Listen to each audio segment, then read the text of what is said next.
Hello guys. तर मित्रांनो, ठरलं तर मग या कार्यक्रमात सर्व कलाकारांनी आपल्या आपल्या अभिनयाच्या जोरावर सर्वांचे मनं जिंकले आहेत. परंतु आता मालिकेमध्ये एक ट्विस्ट आला आहे. तर मित्रांनो, पाहूया सविस्तर काय आहे माहिती. तर मित्रांनो, ठरलं तर मग या मालिकेमध्ये मोठा ट्विस्ट आला आहे की कल्पना सायलीच्या विरोधात जाताना आपल्याला दिसत आहे आणि तसेच ती सायलीला सारखं सतवत आहे आणि त्रास देत आहे, हे पण आपल्याला दिसत आहे. पण हे प्रेक्षकांना अजिबात आवडलं नाही आहे.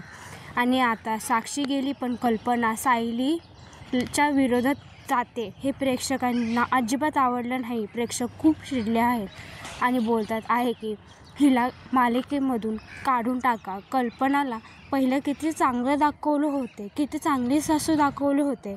आता हे पात्रामध्ये ती आम्हाला आवडत नाही आहे. तिला चांगलं दाखवा, नाहीतर मालिकेमधून काढून टाका, असं प्रेक्षकांचं खूप म्हणणं आहे. प्रेक्षक प्रचंड खूप चिडले आहेत. तसेच कल्पना हे पात्र नको असं प्रेक्षक बोलत आहे.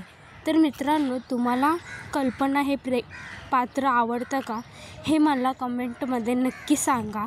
आणि आपल्या चॅनलला सबस्क्राईब करायला विसरू नका आणि व्हिडिओला लाईक करा. Thank you guys.